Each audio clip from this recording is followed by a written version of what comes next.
Hey, Tim. Hey, John. Hi. Hi. We are doing a Q&R episode. Yes. Question and response. Yep, question and response to our discussions on the scroll of Deuteronomy. We logged 9 hours of conversation on Deuteronomy. It's great. It was great. The second law. Hmm? And we heard from many of you, as usual. And Tim, you selected some questions. Yep. As usual. Yep. And as usual, you typically say you looked for repeated questions. Yep. And what else do you look for? Whatever's the most repeated themes or the questions that have stuff that I think we will be excited to talk about. So there's a little subjectivity there too. Right. So big themes for this scroll's Q&R is about the way followers of Jesus today relate to these ancient laws. Yeah, we talked a lot about that. So there's some more questions about that. Yep. How Jesus relates to the laws. Okay. There's some questions around. Dig in more on that. That sounds great. Yeah, totally. And other stuff. So it'll be great. So okay. Here we go. Let us. First question is from Diego in Guatemala. Hi, I'm Diego from Guatemala. My question is, how do we determine which laws still apply today and which ones don't? I know some traditions believe that if it's not addressed in the New Testament, it's no longer valid, but I've also found other traditions anchoring on Old Testament laws to explain current church practices. Could you provide some light on this? Thank you. You know, the Ten Commandments, people love those, Yep. right? Yep. Yeah, for the most part. For the most part. Well, the ones about idols and Sabbath, Yeah. that's actually a great example because don't murder, don't Right. steal. It feels pretty universal. Yeah. But then Like there hasn't been a time in human history where it's like, well, that was for ancient Israel to not murder. Like today. Yeah, sure. Yeah. So those feel more universal. But then the Sabbath has gotten thoroughly reculturized in many Christian traditions to mean Sunday, rest on Sunday. But of course, that's not what Sabbath means in the Hebrew Bible. There was a very specific meaning of Sabbath Yeah. in the Ten Commandments. specific way to do it from Friday sundown to Saturday sundown Yeah. is the Sabbath. I see. It's a The good 8.5 commandments. Totally. So, Diego, I think here's a provocative way to answer the question, and then one that's more helpful. In No, terms just tell me there's 613. How many of those are still relevant? well, what you asked, Diego, is how many of them apply today? Yeah. And in one sense, all of them. Ooh. And in another sense, none of them. You sound like one of those gurus. Yeah. Where it's like, I'm trying to do the Jesus to move forward, style. you must stay present. That's right. So, in one sense, none of the laws apply. Why? Two ways. One is the laws appear in a narrative of what God revealed to ancient Israelites, an ancient people group on the other side of the planet 2,000 years ago, with a unique culture, history, language, and so on. And I'm not an ancient Israelite. Yeah. Yeah. And even Israelites who are still ancient in our minds, like Jesus in his time, the rabbis then, they couldn't follow all the laws of ancient Israel as found in the Torah, right? Okay, so that leads to the next piece of it. Well, actually, here, can I put a pin in that? Let's put a pin in that. Okay, yeah. So, point is, I'm not. You're not. I'm not. Yeah. And so the vast majority of followers of Jesus around the world today now are not Israelite. There are many Jewish brothers and sisters who follow Jesus Messiah, but in terms of numerical, proportions.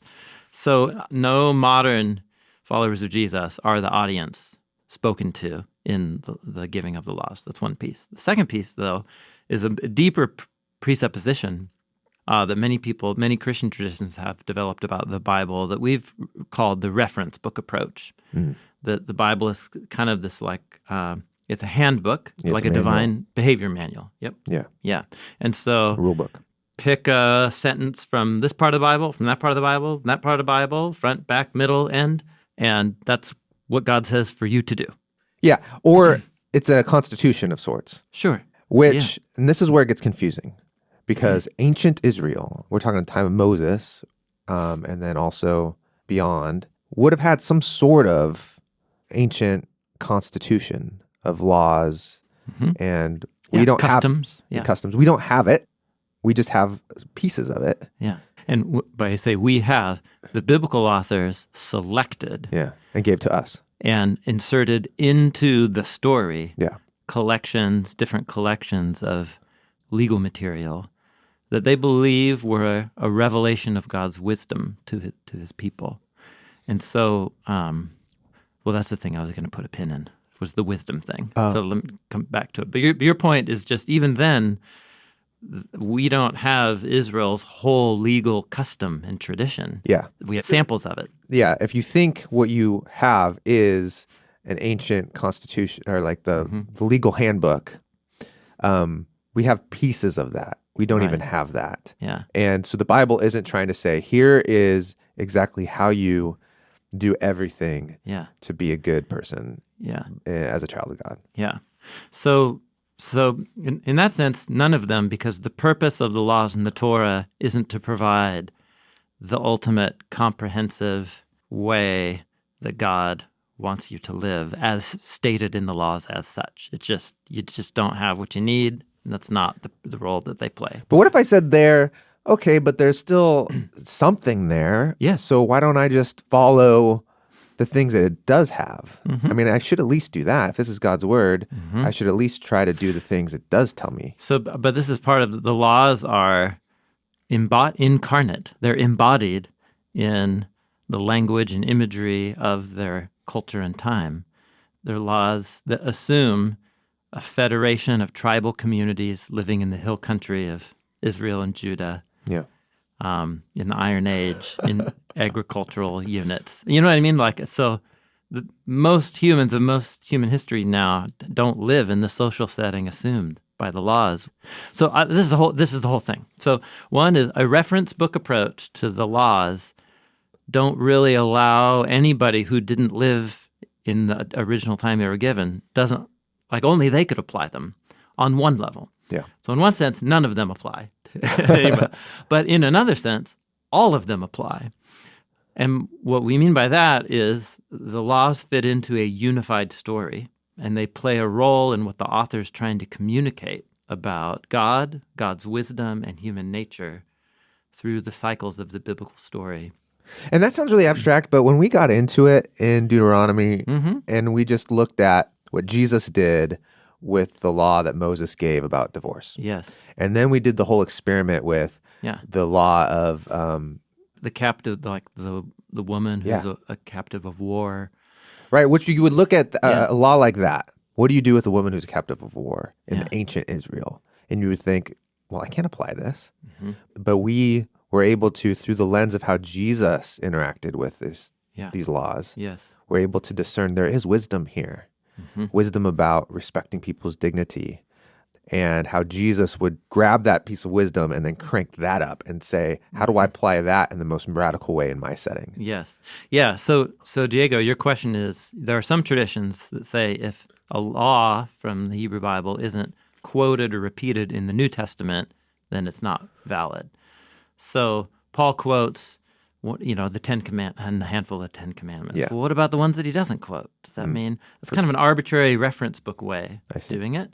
But viewing the Bible as a unified story and that the laws were viewed as a source of wisdom all of a sudden means that all of the laws apply, but in different ways. So, and the reason why Deuteronomy was such a great set of test cases was you can see even how Jesus takes one of the Ten Commandments that's in Deuteronomy, don't murder.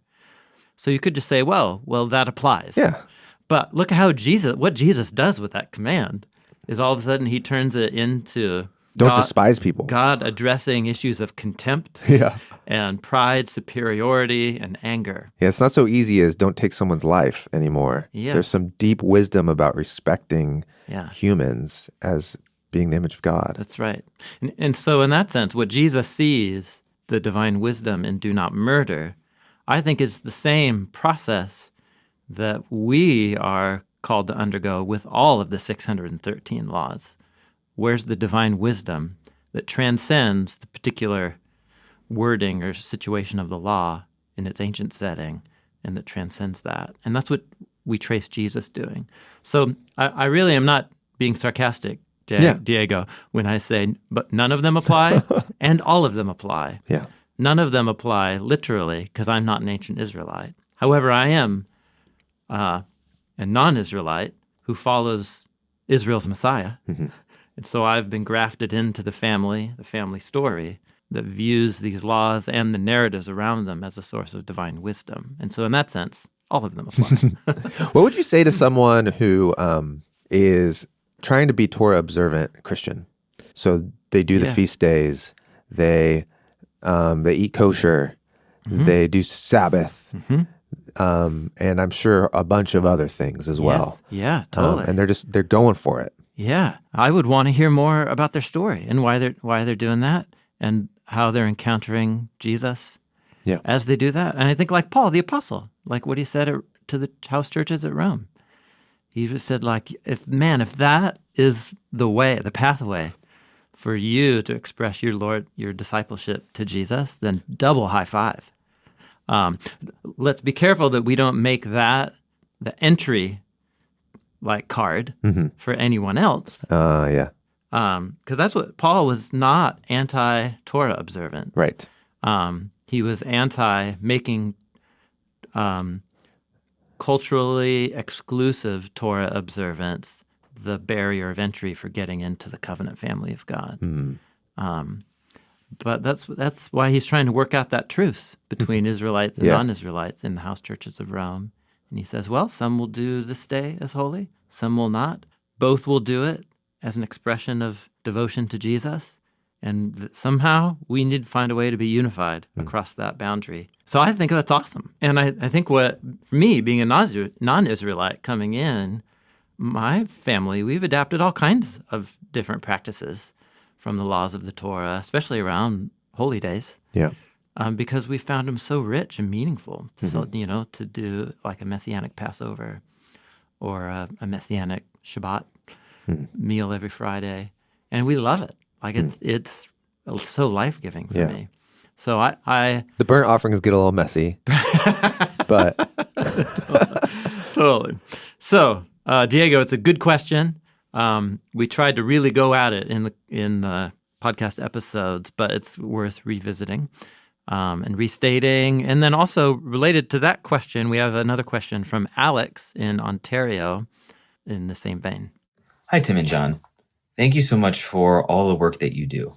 My question is about seeing the law as organized into moral, civil, and ceremonial aspects, which is a common interpretation of the law that is used, especially in more reformed and apologetic-minded circles. Based on what you have been saying throughout the series in Deuteronomy, I get the impression that interpretation is not native to the text, nor is it a framework that Jesus and the apostles used. Although some in church history, like Aquinas, did see the law that way. Is this a faithful way to understand the law as Jesus and the apostles saw it? Can this view live alongside the concept of the law as wisdom that you have been discussing as you've walked through Deuteronomy? Thanks again. It's a great question. Really good question. Yeah. I remember encountering that kind of taxonomy of the law. Me before. too. Yeah. So moral, civil, ceremonial, meaning there are some laws like don't murder. Yeah. Don't commit adultery. There are other laws, civil, like if someone breaks into your house and it's during the night and you strike them and they die, you're not guilty of murder. Right. If your ox killed someone, but it's never done it before, totally, then you owe this much money. That's right. So civil laws, and ceremonial being all the ritual things related to the tabernacle. Yeah. So about sacrifices, offerings, Day of Atonement. Yeah, and purification rituals. Yeah. And so I think people make these categories because then you can go, oh, okay, well, then the civil ones we don't do. Because we're not a nation. Christendom, well, it has been a nation state. Yeah. But as Jesus and the apostles viewed it, it wasn't a nation state. Yeah, and it isn't for us right now. Yep. And ceremonial, we don't have the tabernacle or temple, and we don't worship that way. So we don't apply those laws. But the moral, if we could just categorize those out, then those are the ones we continue to follow, and that's what the laws that matter. Yeah. So in a way, it's a variation of what Diego was asking in the previous question. Yeah. How do we find the ones that we're supposed to do? Totally. Yeah. So I think you're right, Alex, that organization of the laws into topics or spheres of relevance, something like that. It is not how any Second Temple Jews talked about the laws. It's not how Jesus and the apostles talked about the laws. So you can see Jesus talking about the laws about the Sabbath, the laws about do not murder, the laws about picking grain from a field, the laws about ritual purity and hand washing. So I think the wisdom, the unified story leading to the Messiah, and then a wisdom reflection on the laws is more native to how Jesus and the apostles viewed the laws of the Torah. However, I think it is, I have found that like triad of categories helpful personally, just as a way to categorize them in my mind. Right. So it's not like it's wrong, but it's not the way to find the laws that should matter still. Yeah, I think if we're doing that to sort out which ones apply, which ones don't, I think we're back. It's another variation of the same question that the first litmus test was, does the New Testament authors quote them? Mm-hmm. Okay. This litmus test is, can you categorize them as a moral category? Yeah. And neither of them are the right way to figure out how to use these laws and which ones matter, because none of them apply and all of them apply. Yeah. Yeah. Thank you. Yeah. Yeah, sure. So in other words, the ceremonial laws are meant for about the organization. Right now I'm working in them in detail for an upcoming classroom class that I'm going to be teaching that includes the tabernacle instruction. So dude, I've been... you're going to be in the second movement of Exodus in the classroom. Yes, I'm in neck deep for weeks in all the details of the tabernacle. Yeah. And dude, my mind is traversing heaven and earth. It's so beautiful. Wow. It sends my mind to such beautiful places. Wow. And I love it. And what I'm trying to do is embody the same type of wisdom reflection with those tabernacle detail laws as with the Ten Commandments, for example. I think what's so counterintuitive about this is when you say none of them matter, but then all of them matter. Well, apply. Yeah. None of them apply, all of them apply. It's kind of like Jesus saying, I didn't come to abolish the law, but to fulfill them. Yeah. Yes. And so when you see it in practice, Jesus takes them very seriously. Yes. And he ramps them up and like almost makes them like more intense. Yeah, absolutely. Than they were. Yes. Yeah, because what they are about is life and death. It's about the one command in the Garden of Eden. Eat from all the trees. Do all of them. Yeah. But there's one. Okay, let's talk about that. Stay away from. There is that is a very clear literary thing going on, which is the one law in the Garden of Eden. Yeah, becomes 613. Is the Torah. That's is the instruction. Yeah. And it's a synthesis of what then you're going to experience in this whole collection of laws that are scattered throughout a story. Yep. Yeah. And that law is eat of all the trees. Enjoy the abundance of Eden. Including the tree of life. Yeah. Don't eat of the tree of knowing good and bad. Yep. That is also good to look at and desire. All the trees are good to look at and desirable for eating. So that even the one tree that's prohibited looks as good and tasty as all the others. Yeah. But there's an instruction there. Do things this particular way, though it may seem counterintuitive. And reading it as wisdom literature is saying, I want to learn to discern good and bad through God's wisdom, not by taking it on my own terms. Yes. Yeah, so there's this whole block of laws right after the Ten Commandments in Exodus called the Covenant Code. It's 42. And it's all we stuff. Skipped over them. Yeah, we did. But it's all the stuff about the goring ox and what if you let your neighbor borrow your donkey, but then a bear or something, mauls it in the night, and how do you make things right? And it's all this stuff about the stuff of life, but really they're just little mini narratives that are giving you case studies for what does it mean to do right by my neighbor and live in community together when things go wrong? Yeah. Yeah, Jesus took observing the laws of the Torah very seriously. He says, the one who, ignores the laws of the Torah will be called least in the kingdom of heaven. But the whole question that's at stake is, well, what does it mean to live by the laws of the Torah? And then he gives you 6 case studies to tell you what he means, which is not what it seems to mean on face value. Because do not murder seems very simple. Yeah. But then Jesus takes it way deeper, and he does that 6 more times. Do not murder seems simple, but even that gets complicated for people. Death penalty. Oh, totally. War. Yeah, that's right. Like, Yeah. And Jesus doesn't take his reflections on the law anywhere in that direction. Yeah, it's all about how you... Contempt and pride and anger. Yeah. So what I discern, and I know that's just from my own experience when I was first learning how to make sense of the Bible, is, and it's yours too, John, this is a conversation we've had for years. There's hundreds of these commands. If I have a reference book, behavior manual view of the Bible exists to tell me in the form of direct instruction what to do and what not to do. Yeah. You just forget the narrative, just take things from here and there.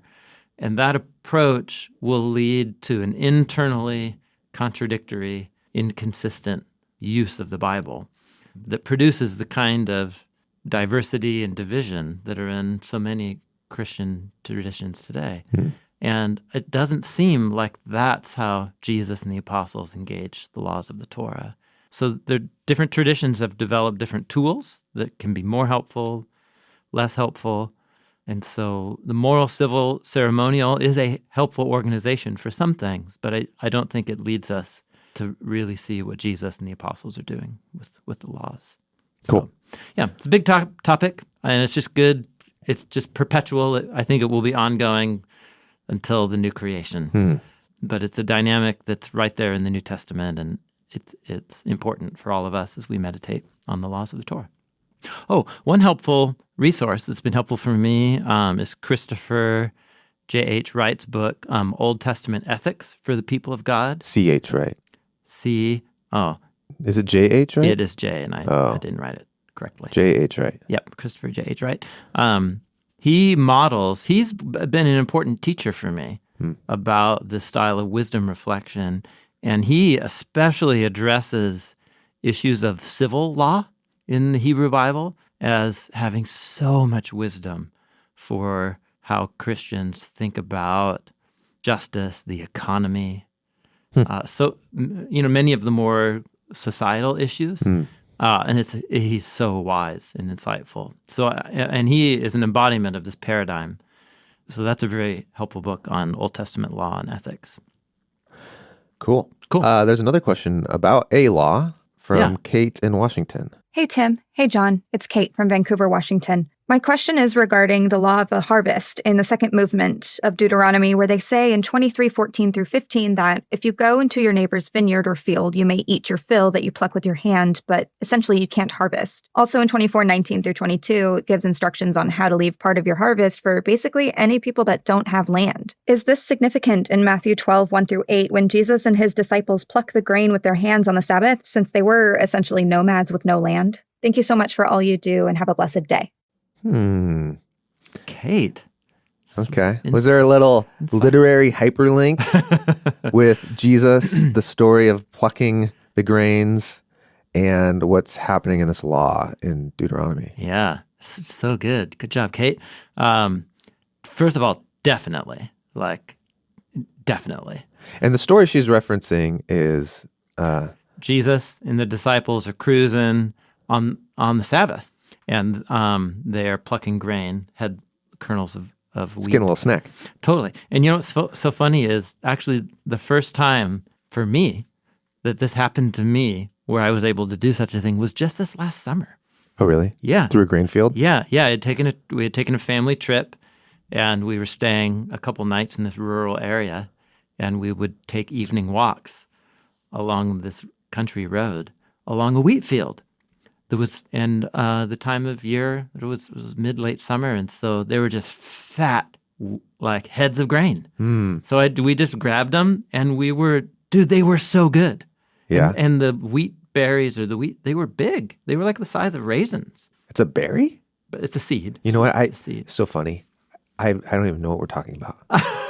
Wheat. This is how far away I'm removed from the food that I eat. I was in my mid-40s before I was doing what Jesus did, strolling along a road. I've never done it. Okay, but you've seen a picture of I've seen a picture of wheat. Okay. So I have a cartoon in my mind right now. Maybe it was this particular species of wheat. I don't know. But the little flowering, the amber waves of grain. the thing. And so when we would take off the stalk and pull out the husk, the chaff, and then the little wheat seed or the wheat, it was like big. Huh. And, what's the shape of it? It looks kind of like a piece of like an unpopped popcorn. Okay. Like a kernel. But taller. Yeah, like a little kernel. Okay. A little taller and soft. And is this what then you smash it down and turn it into cornflakes? You smash it, you can turn in all kinds of stuff. Turn it into yep, totally. Anyway, it's good. Like, they tasted so good. Mm. And it was me and my two boys walking along this road. And it was exactly this story about Jesus in Matthew 12 Just that came into my mind. snacking on some wheat kernels. Yeah. So, I mean, in my mind, I was like, is there some angry landowner who's going to come accuse me? Anyway, so that was all beside the point. No, it's great. Your question, Kate, is really on point. So Jesus and his disciples cruising along on Sabbath, and they're having a snack from somebody's field they don't own.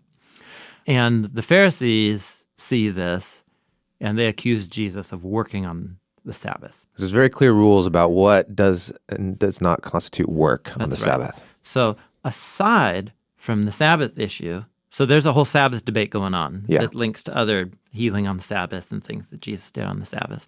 But the fact that Jesus and the disciples are described as taking bits of, not harvesting, just plucking, connects to a number of laws, in Deuteronomy about doing that. And it's for sure relevant. And so you're right, Kate, the fact that Jesus and the disciples have renounced land ownership. Jesus didn't renounce his family, though he did distance himself. Who are my mother and sister and brothers? It's those who do the will of God. So Jesus renounced land ownership and joined himself, his movement, recruited many of his followers and disciples from among the non-landed class, poor, sick people, immigrants, non-landowners, and that's who he made his kingdom crew, is for sure connected to these laws of Jesus identifying himself with those on the margins of Israelite society. Very similar to how in the Exodus, Yahweh identifies his name and reputation with a group of enslaved immigrants and not with the powers. Anyway, that's a great little insight, Kate, and I think you're exactly right. It's not the point of that controversy, which is more about the Sabbath, but it's a little side parallel that is pretty cool. Cool. So, way to go, Kate. Next question is from Vaughn in New York. What's good, Tim and John? This is Vaughn from Long Island, New York, now in D.C. In the Gospels, when Jesus is tempted by Satan, he responds by referencing Deuteronomy 3 times. Is this scene connected in some way to the Deuteronomic theme of preparation to enter the promised land? Looking forward to hearing your thoughts. Peace. Are all 3 references from Deuteronomy? Mm-hmm. Oh, thanks. Okay. Yeah. Man does not live on bread alone, but by every word Yep. that comes from the mouth of God. Yep. But he's talking about what happened in Numbers, right? Or and Exodus. Yeah, exactly. Yeah. It's he's quoting here. I'll just go there. I'll go to Matthew's account. Yeah. So in the test about bread, Jesus quotes from Deuteronomy chapter 8, which is Yahweh saying to Israel, "I led you through the wilderness, giving you manna to teach you that humans don't live on bread alone." Then the tester takes Jesus up to the top of the world, the pinnacle of the temple, which is a micro-symbolic of the world, and actually quotes a psalm at him, Psalm 91. And Jesus quotes back at him Deuteronomy 6, "Don't test the Lord your God." And then the diabolos, the slanderer, takes him to a high mountain, shows him all the kingdoms of the world, and he says, go, he quotes, "You shall worship the Lord your God and serve him only," from Deuteronomy chapter 6. Okay. Yeah. So 3 tests, which fits into the motif of biblical characters facing moments of decision, choice, testing, often is associated with the 3rd day, 3 times. And also 40. So 40 days in the wilderness, 3 tests. Yep. Yeah, that's right. 3 and 40 are associated, repeated pattern with testing stories. And so for Israel... And going into the wilderness, to get to kind of his point, is about going into exile in a way. It's like going out into the unknown, into the barren, uncultivated land. Yes. And so, yeah. Yeah, that's right. To prepare God's people to be able to enjoy the abundance of the Eden land. Of the land. Yeah, that's right. Which for ancient Israel was a very specific place that they got to go into. Yep, for the people in the story. Yeah. Yeah, it's very concrete. For us reading the Torah, it fits in, it's a Eden, it fits into the pattern, the cycling of patterns. Of finding Eden. Of finding an Eden spot, a heaven on earth spot, where God meets his people with abundance, presence, provision, security, and shalom. This is the land theme video that we've yet to make. Yeah. Okay. Yeah, totally. So what's interesting is in the gospel authors present Jesus as going through the waters of baptism, just like Israel going through the Jordan River. Oh yeah, Jesus baptized in the Jordan River. Then into the wilderness for a time of testing, just like Israel was in the wilderness for 40 years. Jesus is in the wilderness for 40 days. And then as Israel goes into the promised land, Jesus starts going about in the land announcing the arrival of the kingdom of God. So you're right, Vaughn. There's a deliberate parallelism that the gospel authors are creating between Jesus and the story of Israel. Preparation's a great word for it. That's exactly right. Yes. And all of those are built back on Adam and Eve, who were put in the garden and then given a choice that forced them to undergo a test. And they failed that test, and it resulted in going out into the wilderness. And so Israel is invited to replay in reverse Adam and Eve's exile. Oh, interesting. Okay. Replay it in reverse. Yeah. Their test is in the wilderness to come back into the land. Go back to the land. Jesus' test. And they fail it over the long course of their history. And actually in the wilderness, they fail it too. And so Jesus is both reversing Adam and Eve's failure to enjoy the land because of their folly and disobedience, and then he's also reversing Israel's failure. And what's cool is when Jesus goes out of that testing and he announces the arrival of the kingdom of God, what he starts doing is providing Eden stuff, food for thousands of people, abundant, right? Healing, reversing the bodily conditions that would prevent people from being able to go to the temple and be God's presence. He didn't start a movement to take the land over again. No. Rather, he said what Eden actually is can arrive and break in anywhere I am, and people start living the way I invite them to. Yeah. And so that is the promised land that Jesus is inviting people to enter into. The Eden land. Yeah, so the correspondence to Eden and the promised land in Jesus' time is not a place, but it's a relationship you enter with the kingdom bringer. No matter where you are. And no matter where you are, 2 or 3 of you can be together, and I'll be right there in the middle, like the tree of life. I'll be in the middle. Anyway, so it's a cool way that promised land imagery gets transformed in the Jesus story. Very cool. Yeah, super cool. Thank you, Vaughn. Thanks, Vaughn. Let's see. We got a question from Madison in Texas. Hi, Tim and John. My name is Madison, and I live in Allen, Texas. My question comes from episode 4 of the series going through the Deuteronomy scroll. Y'all discussed seeing the broader wisdom behind the laws and using that, in light of the rest of Scripture, to inform how we live centuries later. As you talked about the destruction of the Asherah poles and the altars on the high places in Deuteronomy 12, 2-3, discouraging adultery against the marriage covenant with Yahweh, my mind was drawn to Jesus' statement in Matthew 5, 29-30. He says to tear out your eye or chop off your hand if it leads you to commit adultery against your spouse. Is Jesus drawing his audience's attention back to the Torah here and modernizing the underlying wisdom, if you will? Are there other passages he's linking to? Thank you for your dedication to a faithful reading and understanding of the Scriptures. You've helped me become curious and fascinated by Yahweh and his word.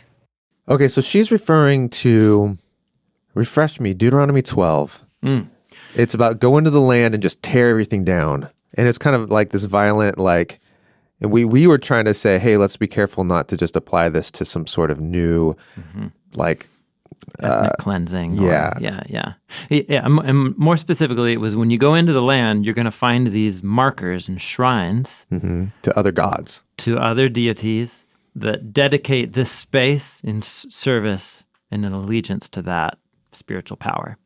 And when you come across those shrines, tear them down, because Yahweh is going to create one place in the middle of the land that dedicates all the land to Yahweh alone. Yeah. That's Deuteronomy 12. And I think we talked about how would this be a reason to go and find a church you don't agree with and tear it down? Yeah, exactly. And it seems like that would be a grave misunderstanding of what, certainly how Jesus didn't read those laws this way. Yeah. So I think you're right.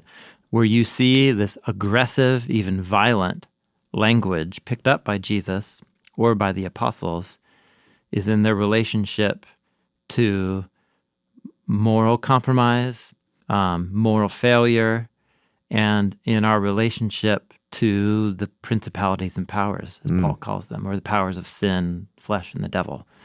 So for Jesus, you're exactly right. That aggressive mentality is reflected in Jesus' command about To his own body. Yeah, totally. And Madison, you're drawing attention to the adultery connection. So mixing and giving allegiance to other gods in the Hebrew Bible is depicted as adultery. Okay. And if your eye or your hand leads you into objectifying another human sexually for your own personal desire, and if you're married, then that's a form of adultery for Jesus, according to Jesus, then get aggressive. Chop down that Asherah pole. Paul will adopt it, like in his letter to the Galatians, he'll say, execute, put to death the desires of the flesh. Yeah. So this is our big conversation we had a couple times in Deuteronomy, that the aggressive language of the conquest of the Canaanites is directed at the giants specifically and at the deities to which the promised land was dedicated. And that's where the focus of aggression is. And Jesus and the apostles have done a lot of reflection on that, and they mirror that in their own echoing of those laws. Great job, Madison. Yeah, way to go. If I was like an elementary school teacher, there would be a little gold star sticker that I would put on the screen right here. I feel like this is well beyond elementary school, like good point. engagement. Okay. I had one teacher in college who would put stickers Yeah. on papers. Like Such a powerful little tool. Way to Here's go. a sticker. Totally. This question is from Dave in Indiana. My question comes from Deuteronomy 31:21, which in the English Standard Version reads, "And when many evils and troubles come upon them, this song shall confront them as a witness, for it will live unforgotten in the mouths of their offspring." So my question is, when in the Bible do we see the prophets using this song to confront the people? Do you think Phineas used this song in the Judges 17 through 21 stories to confront the people? Thanks. I'm lost. Okay. Do you remember the songs of Moses? Okay. We did a whole hour talking about the Song of Moses. Okay. And it's when God tells Moses, hey, these people are going to betray the covenant, betray me, follow other gods. That's why Moses would be a poor locker room coach. Yeah. Right? That whole thing. Okay. So God tells him, write down this song, like a song's about to come to your mind, a poem, and write it down, and it will be, when they betray me and all the curses of the covenant come upon them, this song will stand there, written centuries before, bearing witness against the betrayal, to say, you knew what would come if you betrayed me, and it came. And it's like a witness, like a courtroom witness. That's the passage. Cool. So, Dave, you're asking, when do we see the prophets using the song to confront the people? Yeah. That's a good question. So, you're right. When you read through the former prophets, Joshua, Judges, Samuel, Kings, the language of the song doesn't seem hyperlinked in the messages of any of the prophets that appear in the stories. So you mentioned Phineas, but also there's all kinds of other prophetic or priestly characters that come. But it's once you turn to the latter prophets, every one of the 4 big prophetic scrolls, Isaiah, Jeremiah, Ezekiel, and the 12 prophets, are hyperlinked to Deuteronomy 32. They're the riffing song, on this song. in a huge way. And in Isaiah, it's the opening lines of the Isaiah scroll really? where he says, here, yeah, totally. Actually, it's great. So for listeners of the podcast, this would be a great moment to like pause, go spend 20 minutes just reading Deuteronomy 32, upload it, and then just go read Isaiah chapter 1. And literally the opening words, listen, O heavens, hear, O earth, the Lord speaks. And that's what Moses says. He says, I call heaven and earth as witness against you today. Isaiah goes on, sons I have raised and brought up, but they have revolted against me. Do you remember this theme in Deuteronomy 32, which is, they are my sons who are not actually my sons? Yeah. Okay. And the whole poem is about, well, who are my sons if the sons that I raised have rebelled against me? Who are the remnant? Yeah, totally. Let's see. Later in the poem, he talks about your land has become desolate, your cities burned with fire. Strangers devour your fields. It's a desolation overthrown. This is all language from the middle of Moses' song. He likens the Israelites to Sodom and Gomorrah, which is what Moses does. Oh, okay. He does the same thing in the song. So that's just a couple examples at random. But Jeremiah is permeated with the language of Deuteronomy in a huge way. The song exercised a big influence on Ezekiel. Ezekiel takes the references to idolatry as adultery, and he composes these elaborate poems, Ezekiel 16 and 23. Those are the most sexually graphic, and actually in Hebrew a couple times pornographic, and the whole Bible. Like really disturbing sexual imagery. And they're hyperlinking to these really profound images of idolatry as adultery in Deuteronomy 32. Whoa. Yeah, and it's interesting to see English translations turn down the volume on that. Yeah. We didn't hit that one in Sunday school. I know. I don't think we did. Anyhow, but what's interesting is it is an interesting question. When you read through the history as presented in the former prophets, the song doesn't come up in the speeches of the prophets. It's in the four big prophetic Because it's kind of scrolls. a climactic moment of the Torah, in a way. Yeah. Here's the song, and it's going to instruct Israel as they fail. And then you're going to read a lot of scrolls of failure, and the song doesn't show up. Yeah. What you're watching is the effect or the story that the song told. You watch play out in the stories that you read.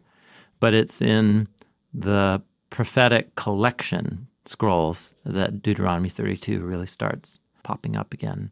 And I've been pondering the significance of that for a while, and there's probably more to it that I just haven't thought about enough yet. There is also that all of the three big prophets, Isaiah, Jeremiah, and Ezekiel, they all have stories about the prophet in the scrolls too, and all of them are hyperlinked to Moses' story in different ways. All of them have moments where they see the appearance of God's glory, like Moses did. All of them resist their calling in different ways. And all of them suffer in different ways that are similar but also different from Moses. So the prophets are presented as, like the end of Deuteronomy 34, prophets like Moses. Kind of. But no prophet was ever fully like Moses. And that's kind of... Anyway. So in a way, Deuteronomy 32 is used by the prophets, just in the latter prophets especially. Cool. All right, one last question. Yeah. Jordan, from the great state of Oregon. Of Oregon. As some people call it. You know, there's a town in southern Wisconsin. When I lived in Madison, Wisconsin for grad school, there's a town in southern Wisconsin called Oregon. Oh. And that's how it's pronounced. Okay. It's funny. I was talking to a guy on the phone from that area, and he said, "Oh, you're in Oregon." And I go, it's pronounced Oregon. He goes, "Not around here. It's not." Well, I thought I was correcting him, and he's "No, you're wrong. Yeah. It's Oregon." Yeah. It does make more sense of how it's spelled. Oh boy. Anyway, Jordan, your question is a good one. Here it is. This is Jordan Houghton from Portland, Oregon. My question is on Deuteronomy 29:1. Where it says, "These are the words of the covenant Yahweh commanded Moses to make with the people of Israel in the land of Moab, besides the covenant that he had made with them at Horeb. Is this a different covenant from Horeb, or is it the same one revisited in light of the prophetic hope of a new covenant? Thanks. Okay, so this is a pretty specific question about one verse in Deuteronomy. Okay. So I'm just going to pull it up. Yeah, I'm going to pull it up. Deuteronomy 29. Yeah. And Jordan, thank you. This is a great example of one little line opens a whole universe of conversation. So Deuteronomy 29:1, we heard Jordan say it, but I'll read it again. These are the words of the covenant which Yahweh commanded Moses to make with the sons of Israel in the land of Moab, besides the covenant which he made with them at Horeb. Remember, Horeb is another name for Mount Sinai. Okay. So Mount Sinai is the so we have that. We have the main covenant. Mm-hmm. So here's Moses. They're in Moab because it's like the staging ground before they go into That's right. Israel or into the Promised Land. The Promised Land. Yep. Yeah. And so he's going to give them a covenant here. That's right. And it's a new audience. New audience. Because the people. New people. The next generation. Yeah. Of people that he's speaking to, they were the children. They were children when they were at Mount Sinai. Second gen covenant keepers. Yeah, totally. So this is an interesting line. So in other words, did Moses actually broker two covenants between God and Israel? Like he has both. Here's the covenant from Horeb, and now I'm giving you another covenant. The covenant of Moab. So it's very interesting. So remember how Deuteronomy began with saying, hey, here's Moses, and he is in the land of Moab, and he undertook to expound or exposit. Remember that whole make legible, make an explainer, explain the law of the Torah. So and he says, now Yahweh our God spoke to us at Horeb. So Yahweh has entered into this covenant with us, with all of us, and the covenant is a law code. Yep. Well, the terms of the covenant are expressed. Okay. Yeah, in the laws. That's right. But Moses is going to begin explaining and adapting the laws for the kind of life that they're going to live once they settle in the Promised Land, which will be different than the life that their parents had to lead in the wilderness. So are we saying that the story gets even messier when we think about what was some ancient constitution? Because there was the first generation, covenant, law code agreement at Horeb with Israelites in the wilderness. But just you get one generation down in the story, and Moses is like, all right, I'm going to adapt this, and we got a new covenant. Well, so that's the question. That's the question. That's the question is, what Moses doing at Moab, is it being described here in Deuteronomy 29, verse 1, as an additional covenant? Because it says... the word is besides. Besides, in addition to. Next to.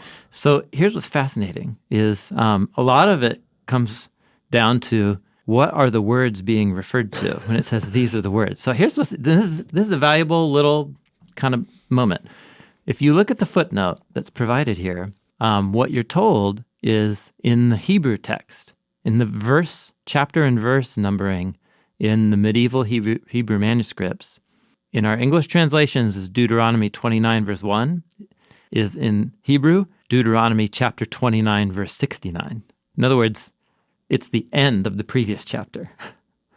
So this is a good example of how... Oh, where does the chapter begin and end? Is this sentence, it's a sentence, is this the conclusion of the previous literary unit, or is it the introduction to a following literary unit? And our textual witnesses disagree. So there are a number of manuscripts that clearly give signals that this sentence was understood as the conclusion of the long covenant ceremony. Remember, you go up on the two hills and you yell back and forth, blessing and curse, and then the long announcement of covenant blessings, covenant curses. And if you read that as... Then those were the words of the covenant. The words of the covenant are describing the ceremony that they go up and do once they get into the land. Okay. And then that kind of makes sense. It's sort of like, well, there was a covenant part 1. Yeah. And now here's this kind of ritual that I'm giving you to go and perform that sits beside the covenant part 1. That's right. Or is it the introduction to chapter 29? And that's how in the Greek translation tradition, the Greek scholars who translated Deuteronomy viewed this as the beginning of this unit, and they numbered it that way. And then that was followed in the Vulgate and in Christian Bibles today. Okay. So our modern English translations are based on medieval Hebrew manuscripts and also Dead Sea Scrolls. And all of them view this line as the end of chapter 28. So even though our English translations are based on those Hebrew manuscripts, the chapter markers are based off of the chapter markers are based off of the Greek translation and the Latin translation. Isn't that interesting? Yeah. So our Bibles are actually a combination of so much history, manuscript history. So Jordan, we're still not to the heart of your question. This is just why. How many covenants are there? But the reason why the chapter numbers or verse numbers are different is because of that interesting history. So the question is, this is the narrator talking, and they seem to envision that on either sides of Mount Sinai, there's two ways of thinking about the covenants that Moses brokered. There's covenant part 1, pre-golden calf, and pre-wilderness rebellions. But then after the golden calf and after the wilderness rebellions, is this a reevaluation, a deepening of that first covenant, or is it somehow distinct? That's the question. Yeah. So, Jordan, you're familiar with the work of John Sailhammer, clearly. So John Sailhammer he was a Hebrew Bible scholar of blessed memory. He's with Jesus now. He can just talk to Jesus about the Hebrew Bible now instead of read it. And so he had a big influence on me. So maybe you sense that, Jordan, and so you're asking this question too. So his take on this verse was actually, this is the introduction to the following chapters where Moses says, I know you're going to break the covenant, but Yahweh's not going to let your sin and rebellion cancel his purposes. So he's going to raise up a righteous remnant of servants through whom he's going to make atonement for the land and the people. And that is the covenant, the Moab covenant that Moses is talking about here. So I've gone back and forth whether that's a compelling way to read this line. And I haven't been able to find any other Hebrew Bible scholars who agree with that view. Which normally, that doesn't necessarily say a lot, because there could be somebody who sees it right and everybody else sees it wrong. That's possible. So I haven't been persuaded over time that that's exactly what's going on here, but I am open to learn more, and I'm not aware that John Sailhammer ever wrote more to unpack that view about the meaning of this verse. And if he did, Jordan, I would love to know if there's more there.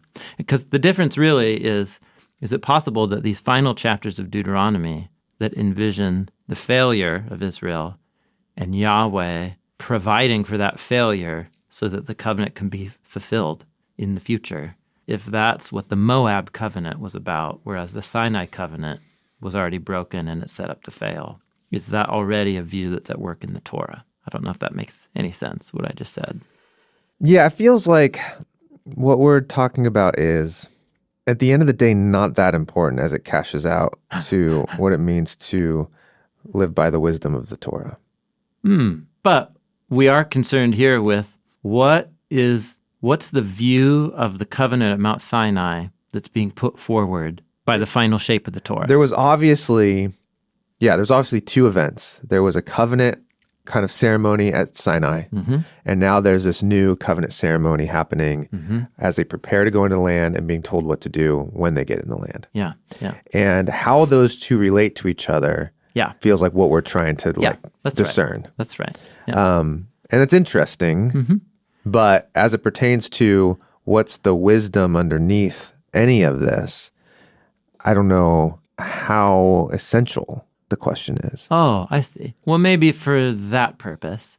This is maybe similar to what happens between spouses sometimes, where Jessica and I have these moments. Usually it's me not paying attention, being dim-witted, and not really understanding what she's saying.